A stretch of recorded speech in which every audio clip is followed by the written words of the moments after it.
answer for this. If you don't want people, if you're not in a business that you need to have people remember you, then that's fine. And then sit back and relax, and you don't need to listen to this. But if you're in a position where you want people to remember your business, you want people to remember you, you really have got only two ways, I think, to get that hook and get people interested. And the first one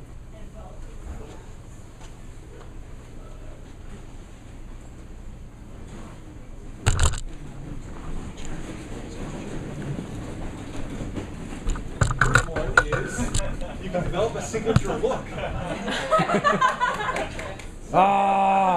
You're stepping on it. Nice. Where'd it go? Tell you it's that wall outlet. Oh dear. Please hold for technical difficulties. I can take a gratuitous shot at Rabinowitz since he's not here. So. Did you know he wasn't going to be here? I did know. He was turning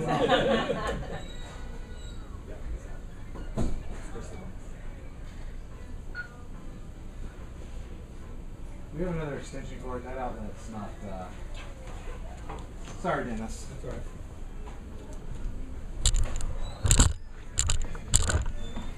That's fine. I can just go do this without a hand here. So either get a signature look like Rabinowitz has, or the other way is to make your business compelling.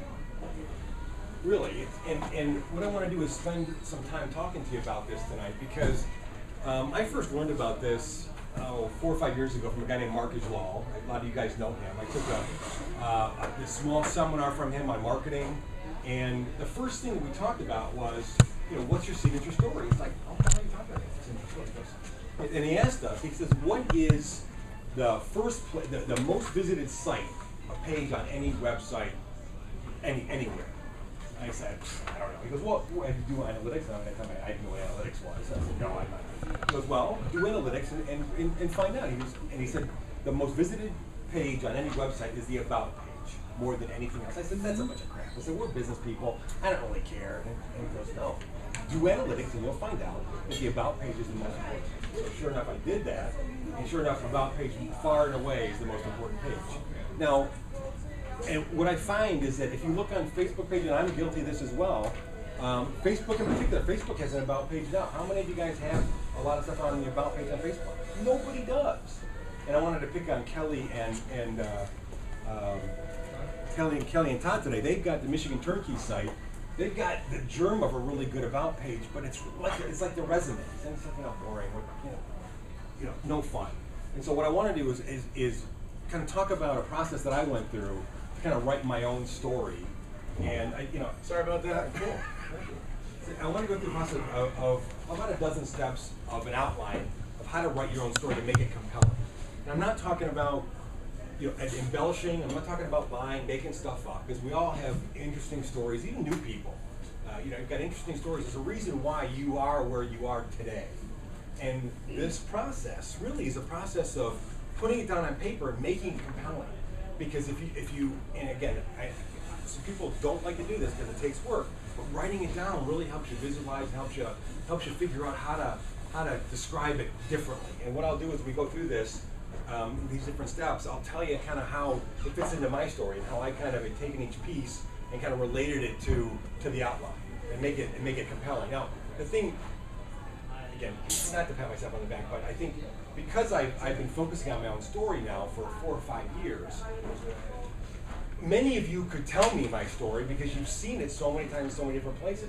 And that's the goal, is to know, when somebody meets you and says, oh, Dennis, you're the corporate guy, you're an investment banker, you have 4 kids, you have a sick mom at home, blah, blah, blah, blah, blah, and you got into real estate because you have a motive industry tank. Yep, that's me. And it provides a really interesting story. And also what your story does is it helps you, connect with people at a certain level. And when you write your story, because, to be honest, I'm not going to connect with, who am I not going to connect with? Probably blue-collar guys working on the factory line. I'm not. I'm MBA in finance, investment banking, all that kind of stuff. But I'm going to connect with the corporate wage slave for 25 years that's middle manager or director, never going anywhere. I connect with those guys really well because that's me. Okay, and so what writing your story and taking a process and really going through your story is going to do, it's going to connect with a lot of people, and it's going to connect with the right people for you. And I talk about this in terms of private money because it's kind of the least common denominator for us. A lot of real estate investors look for private money, and the connection is really important for your peers. And so I talk about it from that perspective. But other perspectives are important as well. I had a guy sit down with me who wanted to go to coffee, and he led to a monster deal. And I asked him, I said, so, this guy called me out of the blue. I said, well, why did you pick me? I mean, there's a lot of other people in this area. And he says, well, you know what? I read about you on your websites, and based on what I read, you're stable, you've got a stable family life, you're someone in the community, you're involved in the community, and so you have a lot to lose if you screw up or if you screw me in this deal. I said, you're right, I do. And I take that very seriously. And so, and that's why he did business with me. And all because he read about me and he researched me because I had a presence online and kind of developed this, this consistent story. Wherever you look and you see my story, it's all pieces of it are the same. Now, one of the things we'll go, as we go through this outline, that my advice is you're never going to use your whole story everywhere because you're going to bore people to death. Okay, but there are pieces of it, and we'll talk about it at the end.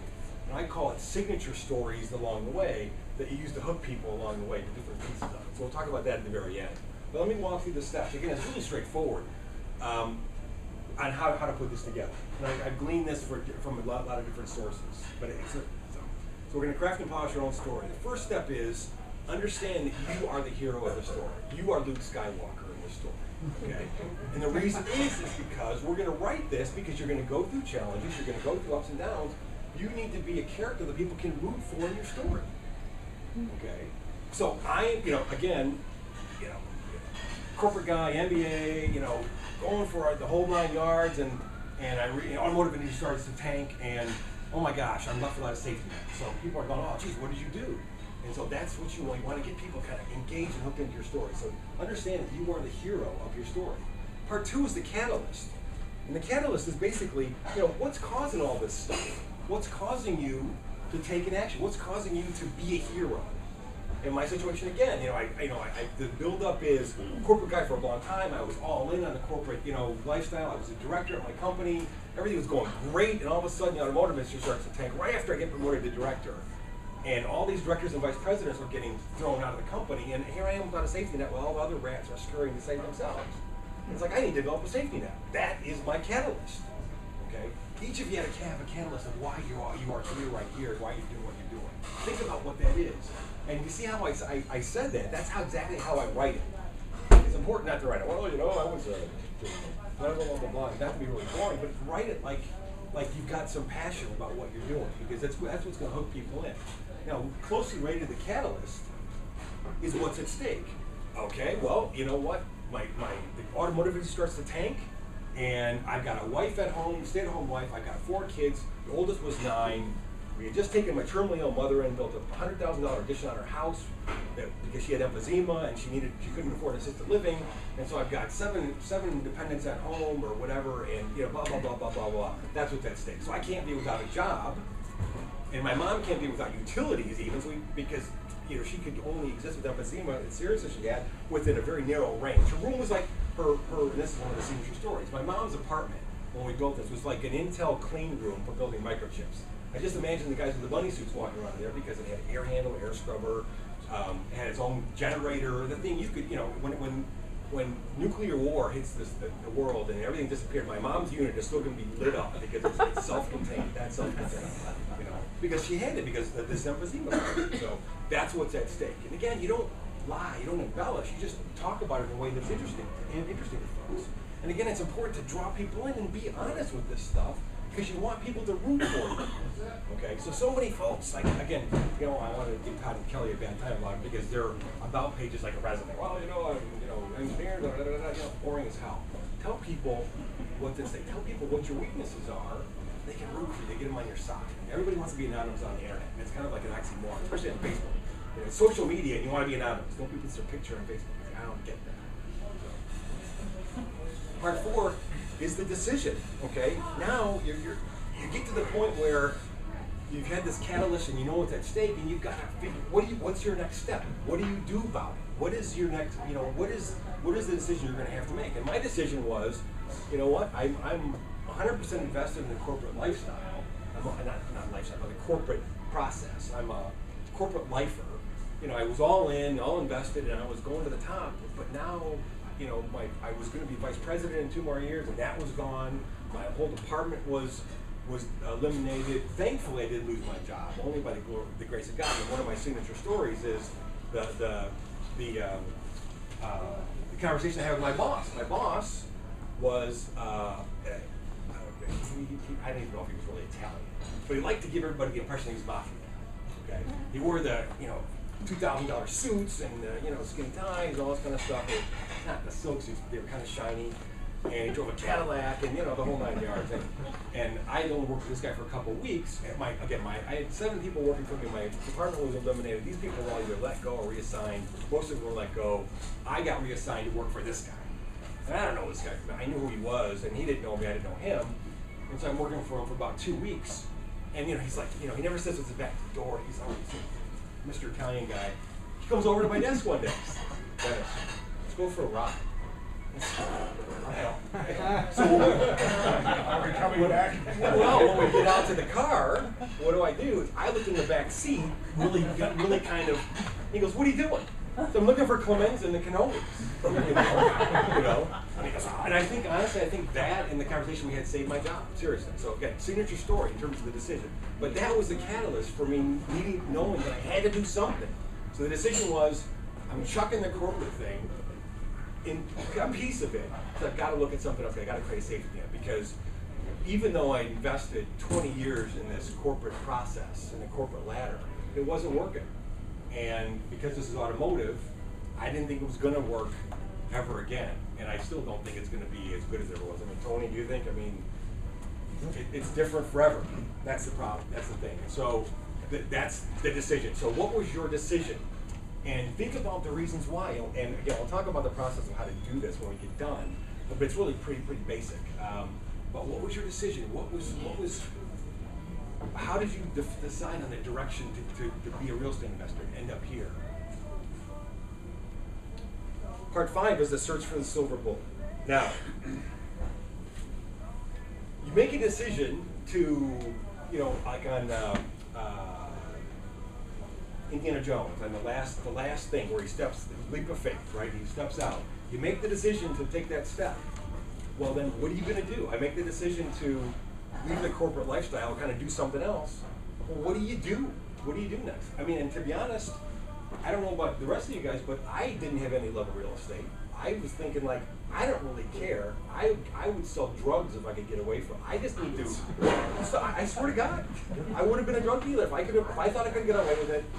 Whatever way I could make the money to support my family and my mom, and in a way that I had time for. I would have done. I was agnostic to the actual vehicle. And so the search for the silver bullet begins. What did you go through? I'll tell you my story. I looked at multi-level marketing. I looked at getting a part-time job at Starbucks. I looked to get a second job somewhere else. I looked at opening a Subway franchise. I looked at buying existing business. We looked at everything. But the problem was that as my company was doing poorly, I wasn't working unless I was working more, and so none of the other stuff really worked. And so I kind of was forced to do something part-time, and that was like real estate. And it's like, okay, I'm game. It's like, I think I can do this. And so I started to be a realtor first. My first listing was realtor. It's like, I'm smart. So I did one listing, and then I quit doing that. So, Amen.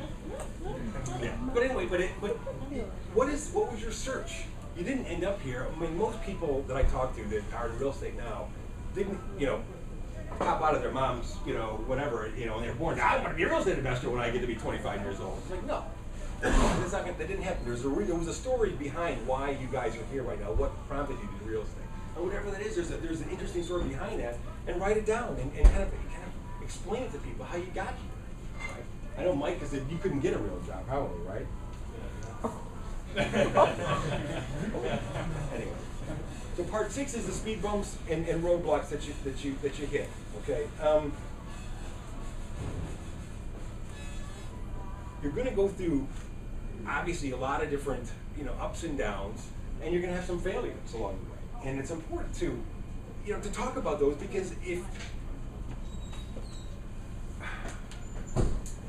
people will know you're real if you make your mistakes in work. Okay. I made a ton of mistakes. I did flips badly before. I've done flips really well. I've made a lot of mistakes. I've lost some money. I've tried some things, and some of it works, some of it doesn't. Part of the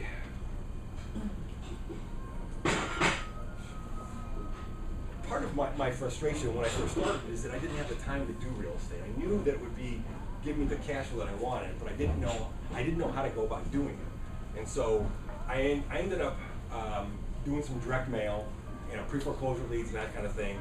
And I did that for 11 months and couldn't find a single property to buy. I sent over 23 or 2,400 letters out over the course of 11 months. I started in first week of January, and I finally got my first deal in November 17th. I got my first one. Unbelievably stupid. I know. I think we closed on the 17th.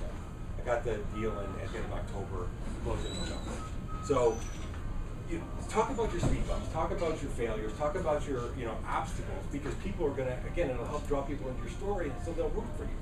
And that's what you want to get them, especially if you're talking to people about private money. They want to know that you're human. They want to know that you made mistakes, because, and the thing that I found in talking to my private investors, they like the fact that I've made mistakes, because that means I've learned that I'm not going to make this mistake with their money next time. I've already made a couple, and I've already learned enough. And so, hopefully I won't make the same mistake twice, right? Part 7 is lightning strikes.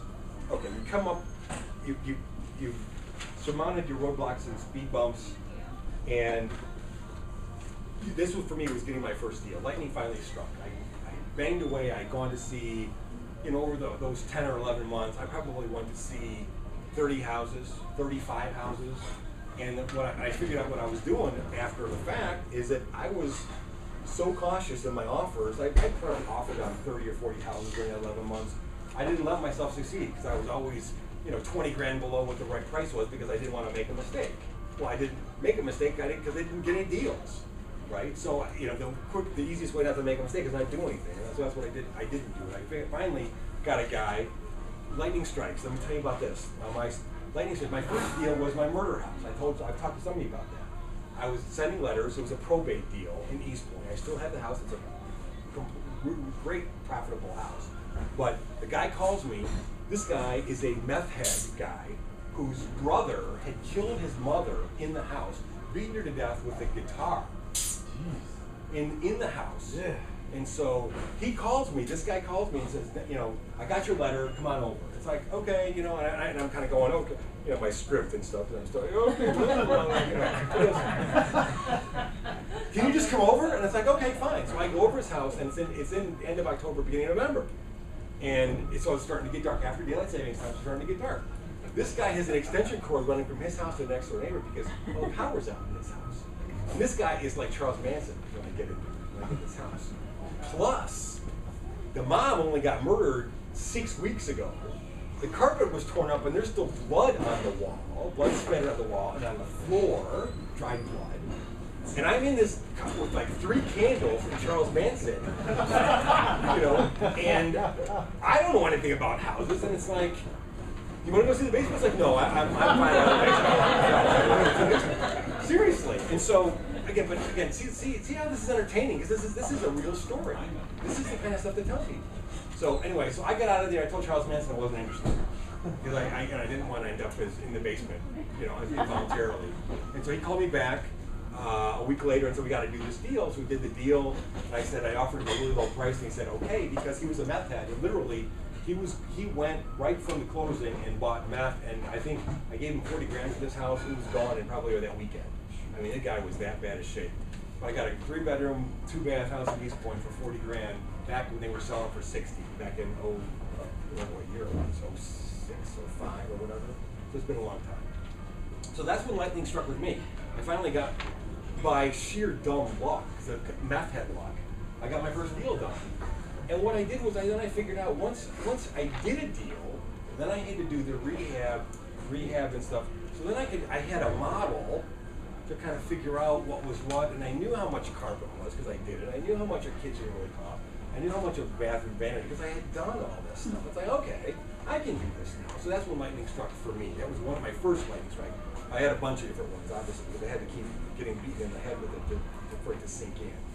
So that's when lightning struck for me. So when did lightning strike for you? What was it like?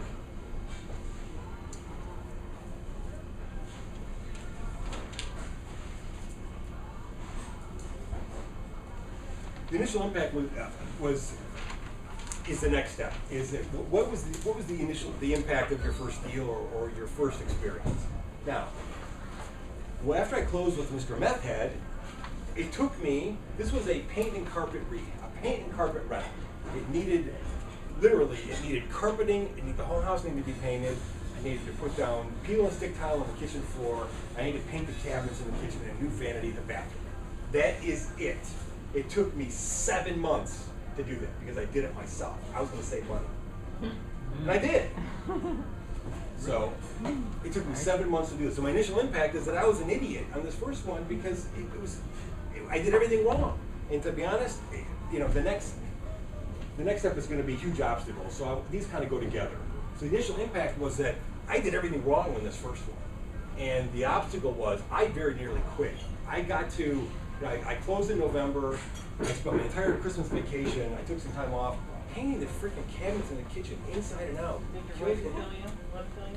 No, but she was excited. She was 100% behind me in doing this, and it's like, she was great about it, and she's been great about this stuff. So she didn't kill me because it was we knew we were going in the right direction. We were doing the safety net thing, and she was all about that. And we had a really hard time writing that first 40 grand check, because we don't have any clue. We had some people we talked to, and one of the guys that I said, I got this house, I don't know whether to wholesale it or to hold it as rental. And the guy who had kind of, he wasn't really a metro, but just a neighbor of mine who had a bunch of rentals. He said, if you don't keep that house, sell it to me and I'll keep it as a rental. I was like, fine, I'll keep it. So the initial impact was that I screwed everything up, and then a huge obstacle was it took me 7 months. So I'm in there in November. I didn't do it over Thanksgiving weekend, but I spent the entire week of Christmas I had off or shut down in this stupid little 1,000 square foot house, and then into the spring, and then that year the Red Wings got bounced out of the playoffs in the first round by Edmonton, so they didn't have hockey to listen to after the first round of the playoffs, and that really sucked. And so this goes into February and March, and I'm going, what the hell is taking so long? And I just lost interest. I literally almost quit in March and April. I almost quit. I was so tired of this. I said, this is not a sustainable model. I can't do this job. I can't keep doing this and have it make sense. So the initial impact was I was really excited, and the obstacle was I almost quit because I was doing it wrong. Right? And that was my big mistake. And that was the biggest obstacle that I faced probably in the entire business, was doing it wrong at first. Because there's no need to do it all yourself, as you'll find out. But what is your huge obstacle? What is it? You know what? And don't put money as your obstacle. Money's not. You know what? To be honest, if you've got a good deal, if you know what you're doing, if you're motivated enough, money doesn't qualify as a huge obstacle. It is an obstacle, but it's not a huge obstacle. Because what's up here is the bigger obstacle than money. Because if you don't have the money, you start up here, get your head right, get some knowledge, talk to people, and then money will come.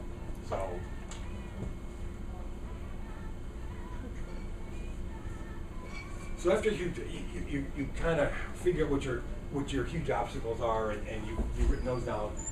After you've gone through them, it's kind of like sharpening tempering the steel, right? You get some clarity in action after you've gone through this.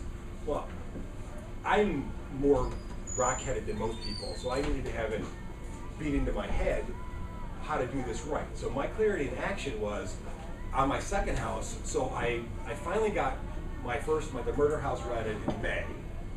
I closed on my second house, and I actually got it rented the 5th of May, and I don't remember what year it was. So I closed on my second house, June 15th or 16th. And then, actually, no, it was later than that. It was June 30th. It was the end of June. I broke my leg on July 17th playing softball. And so I literally went, I had my dad, I had my 9-year-old daughter and my 7-year-old daughter. We're out at Lowe's getting crap, filling up my truck. I'm on crutches in a walking cast because I hadn't got my own cast on yet. Trying to load up, closet doors and, all this hardware crap. And I'm going, this is really not a sustainable model, with the crutches and Lowe's and my little kids are around, my dad's helping them. Thank God. I finally said, this is not going to work. So my clarity in action on this is that I got to stop being a freaking idiot and start writing checks and paying people to do this. And guess what? There was more work done on my second house, 3 times as much work than you did on the second house. It got done in 3 weeks instead of 7 months. It's like, wow. the clouds part, the light shines, and it's like the angels sing. It's like amazing. Clarity in action. So I knew at that point.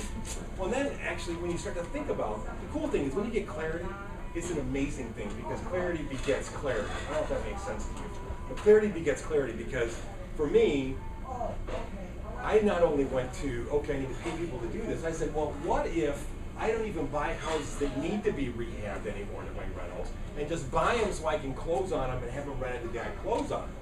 How about that for a concept?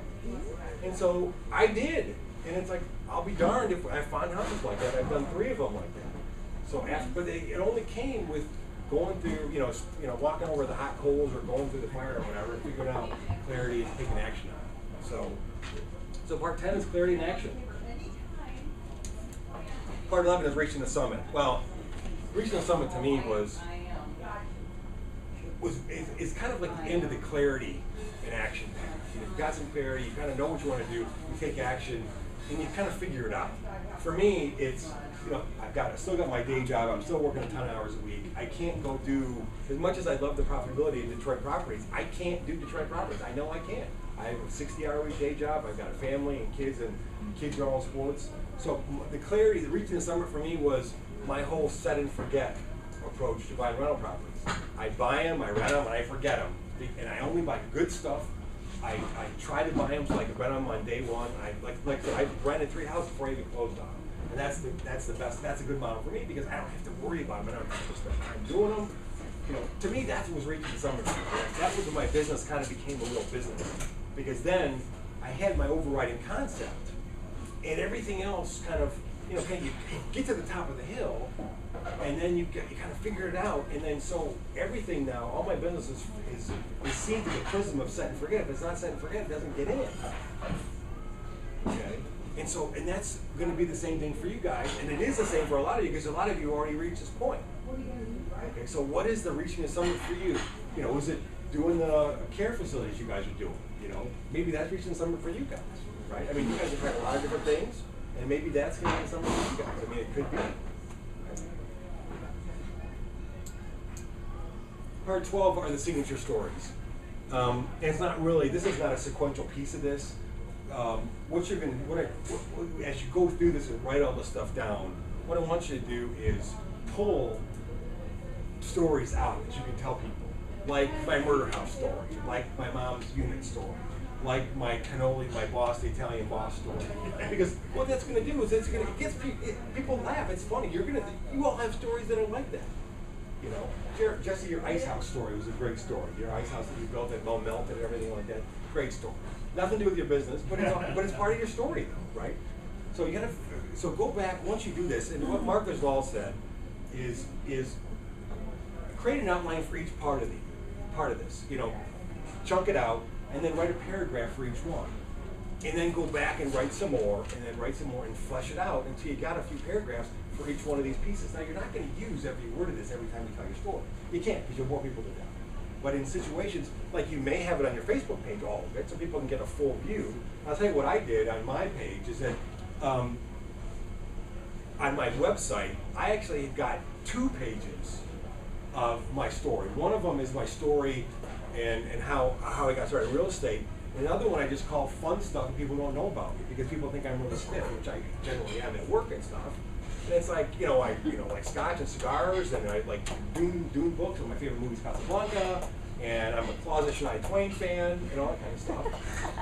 Well, because it provides, I've got this investment banker, cash flow mercenary persona right on the one side, and I go on this other page, and it kind of puts it in a different perspective that I'm a real human being, right? And Dundon disagrees. I encourage you to do both. So write an outline of this, and you might end up with 2 paths. What's your business story, and what's some fun stuff you can do as well. But write a few paragraphs, and then flesh out each part of this. And my story is on cashflowmercenaryacademy.com. It's under the About page. It by far get the most hits on it. Go take a look at that if you want a model for it. You'll be able to see pretty much all of these building blocks are all in that story. It doesn't go all the way through. You need to go on the fun stuff. That's another You'll see some of them in the fun stuff page. But, and I don't go into a lot of the Center for Got stuff on there. So you'll see about the first 8 or 9 steps on this about page. Because that's kind of, that's appropriate for the audience that page is trying to connect. And now it's your turn. Now it's your turn. Use the model that we created here, okay? You need to have a compelling story. And I highly, I've talked to some folks that have thought this is a great idea, and they've never written it down. And I said, and they said, I haven't written it down, it's my story, I know. And I said, yeah, but you don't know it enough. You don't know it well enough frontwards and backwards to know what's appropriate when you're talking to people.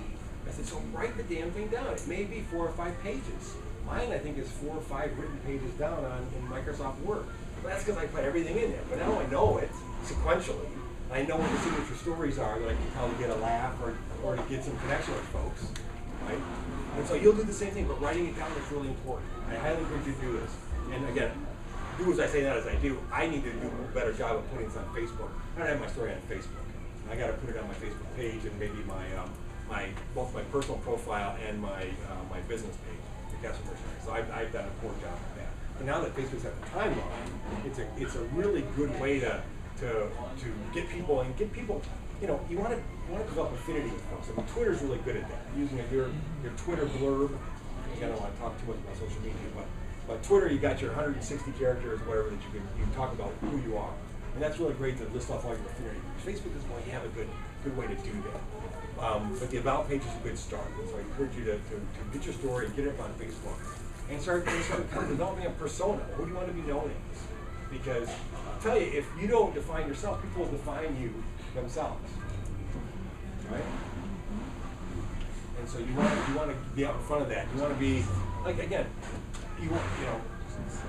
I know Todd and Kelly have done a really good job because they're the turnkey guys. Everybody knows them. They're the turnkey guys at Pontiac. Okay, we know that. And they're comfortable with that because they kind of define themselves as that. You guys are the Detroit land contract guys. Everybody knows that you guys do that kind of stuff. Foreign investors and everything like that. And so what we want to do is define yourself so people don't do it for you. And that's really about it. Got any questions? So again, very simple outline, very simple formula to doing this. Yes? I have a question for the group, and then maybe you can answer, because I have encouraged several people, and if you don't ask a question, I'll call you out, to get out online, to do videos, to do pictures, to share something about yourself on a blog or something like that. So maybe Dennis can help us with this. If you haven't done this, which is almost everybody, if you take away Facebook, what's keeping you from doing it? And then ask Dennis, and let's see if maybe somebody in this room can help. The difference between this, I know this works because I went to his freaking Facebook page and had like 1,800 likes, which for a guy, working on this 10 hours a week? Not even. I mean, come on, that's pretty good, so it's obviously effective. So what's keeping us from doing this? So somebody raise their hand. And Chris, what's keeping you from doing this? The other Chris. No. We have multiple Chris's in the room. The other Chris. Chris McCoy. Apparently too. What's keeping you What's from doing it? keeping me from Yeah. doing it? Maybe we can help you. I think my time management is a little bit, and then also, getting out there and being in front of everybody, because I guess, trying to, like, who's your audience? Jeremy always said, who cares? You've said, it doesn't matter. Like, I'm like, well, what if my tenants go on there? And see, and what if one of my stories about one of my tenants? I'm not going to use their names or anything, but... That's a really good point. And so like, how do you... My stuff is not visible to people that aren't my friends or, Well, what about Cash Flow Mercenary? They are. Do my tenants know that I'm Cash Flow Mercenary? No. I don't. Well, once they Google Dennis Fassett, and I don't think that because Cash Flow somebody Mercenary found page me and comes she up. said, "Oh, I looked at your, I saw that you were doing something." And she went to my blog, and I'm like, "Oh, somebody is looking at it, Jeremy." I don't have the Cash Flow Mercenary stuff even available to people that aren't with some connection. So they're not, none of my pages are open to everybody because of that reason. Because I do use my tenants in a lot of stories. I mean, because they're it's a target-rich environment, right? I mean, Yeah, we gotta tell everybody. I know. So, and plus, I don't want my tenants at my East Point house to know it's a murder house, right? And so I tell the story a lot, and so I don't want to. But you don't use an address or anything specific. No, but I know. oftentimes say the street, and I only have one in that street. So. But I just locked down my Facebook so that the folks they don't see a lot of the stuff that's there. They may see that I'm there. I've got a Facebook page because I actually had it's funny. I had a tenant in my apartment that he friended me for some reason. It's like, why the hell are you friending? It's like, fine, whatever. So, and then he's talking about he's late with his rent, and then he goes and he brags about buying a big screen TV, and it's like, excuse me, Micah, I see you bought a big screen TV this month, 60-inch, and so you're a month late with your rent. What's going on? And he blocked me. So, but again, I want to pick up my TV. Yeah. But anyway, I got it back. I garnished his wages. And it's like, what do you mean? It's like, well, maybe hopefully you can eat your TV. Right? Yeah. So, but I locked out my Facebook stuff for the people that aren't my. I don't know. There's some middle connection. Why you blocked me? Yeah. But there's some middle way. It's not totally locked down, but you can see it's there, but you can't see a lot of the content or something like that. I don't remember. There's a middle way of security. So Jeremy, was your point why aren't people getting out there and doing more social stuff, more videos and anything videos? Because I watch. I only called out Chris because we're actually pretty good friends. I'm not going to call out anybody else. I Don't shoot me in the parking lot or anything like that. But I tell you, the quickest way to develop credibility on something is start doing videos on something you know. I mean, I did over 100 of them in a course of several months, and just rental stuff. I mean, I literally go look at my Facebook page. I mean, Casual Mercenary. Right? I did 150 videos in my car. I put my video camera in my cell phone holder and just yacked at the camera for 2 to 3 minutes every day for not every day, but I mean 150 times. And it's good search engine optimization, and it's good content too. Because one time I did it when I was coming back from court when I was doing eviction. I said my topic was I made people homeless today because it really got to me. And it's like, God bless America. That's what we're doing. I said, but again, it's not for no reason. But it was really kind of profound. It wasn't my first one, but get out there and just. The quickest way to get known in your niche is to get known in your niche. Is to start acting like an expert, right? And add content out there. And because some people don't have their picture on Facebook. I'm shocked. I wouldn't even add you as a friend on LinkedIn or coworker or whatever. Right. If you don't have a picture, I'm just like, whatever. I think the only exception I made was Jeff Benowitz. He had a really good reason why I didn't want his picture on LinkedIn. So, but everybody else. Because the Unabomber thing hadn't been settled yet, right? Which I think he's changed now. Did he put his picture up there? No, still not. Yeah, I can't remember. So, any other reason why? I guess the phone book doesn't work anymore. The internet's the phone book. Right. But if you won't put yourself on the internet, the phone won't ring. Right. I just think that this is probably me and this comment. It's one thing to put your stuff out there, but then it's another thing. Like to me, it's boring. So then I automatically assume, well, I don't want to bore people with this stuff. Why are you in the business if it's boring? So why put it in there? What'd you say? Why are you doing what you're doing if it's boring? You're passionate about this No, stuff. just like my story. See, that's what everybody thinks. It's No, not. I know. Everybody thinks that. It's not. I like your stuff. Okay. I love it. No, but I mean, your baseball card stuff, or your baseball website stuff, your divorce, all the stuff. I mean, all that is part of the fabric of your story. And Dundon, I mean, how many jails have you been in? That's what Oh, and then the band and stuff. I mean, come on.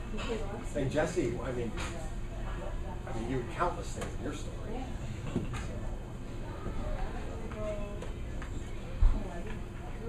No?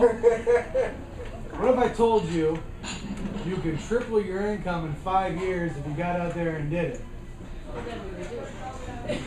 That's what's gonna happen. We just bought. I think it's on we just bought this camera. Yeah. It's like $90 on Craigslist. Been pointing at yourself and start talking into it. That's right. Dennis? Every day. Yours is right here, dear. Right here. Yep. Yeah. I had only done videos on houses up until I met Dennis. Really? Yeah. I 3 maybe vlogs. About houses? No, I was, at least to the best of my knowledge, one of the very first people who started doing video walkthroughs. That's kind of how I burst onto the scene in 2008. Did a lot of them. Dennis went to his little thing, recommended that camera, told us about the results and how he did in the car, which I watched it every time. So you think, oh, that's some boring shit. Well, no.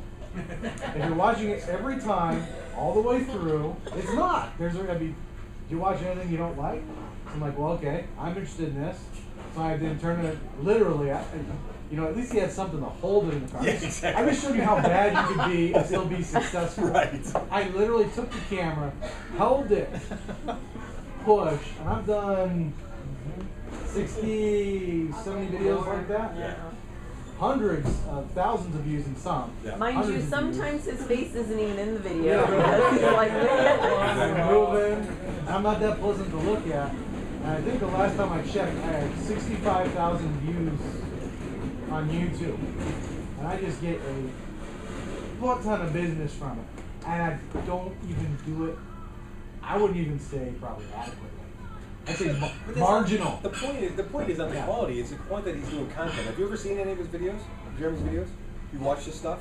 He gives content every time. And even if his videos are longer than most, but it's like, I gotta watch them all the way through because it's all content. That's what I try to do too. So I don't try to just lather on. It's like you get into it, you talk about what you want to talk about, and then you end it. And that's it. Some of my videos are pretty terrible too. Like I repeat myself 3 times.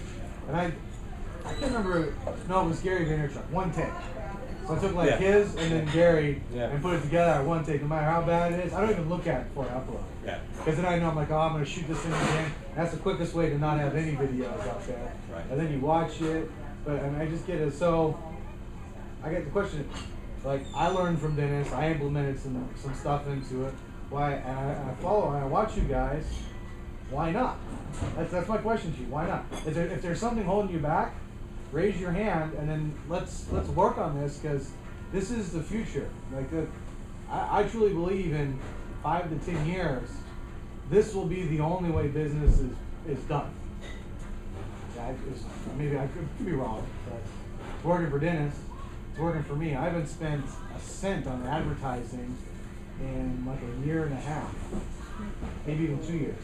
Not even a single Google AdWords campaign. There's no need. No, it just shows up in searches when you're asleep. So why not? Raise your hand if there's like a problem why you don't want to, or you're afraid of privacy or something, and maybe we can work on how to get around it because it's literally that important. I think. Well, just think about how easy it can be to. I mean, literally, the only time I had in my day, between my day job and real estate, was when I was commuting at work. And so, literally, how hard is it to put a video thing in your cell phone holder and talk for 2 or 3 minutes on something that's important to you? There's nothing easier than that. You talk when you're in the car, and the cool thing is, especially if you're camera shy, it's the best thing because you're not focusing on the camera.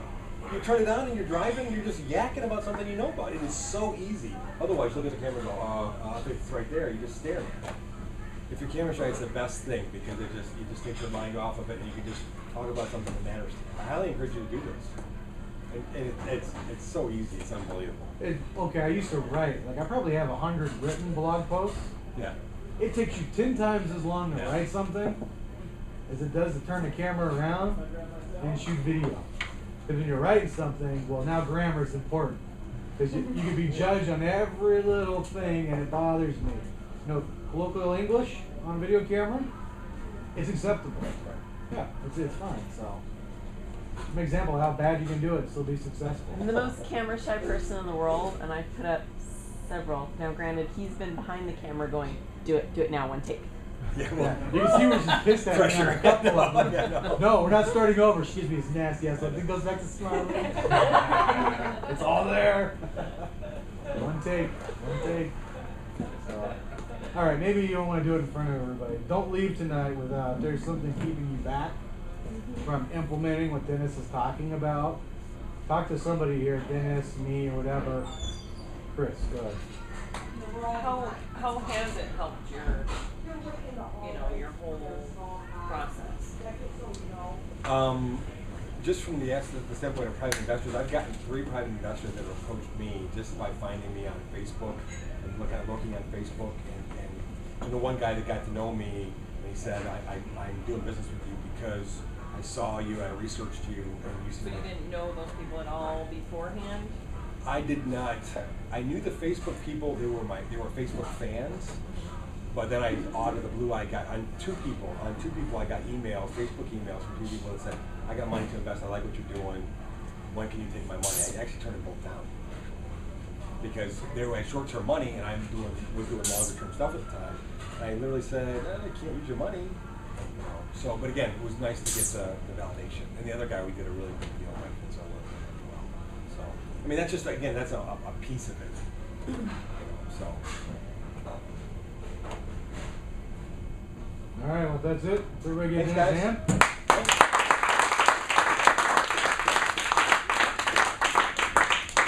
Again, if you're too shy,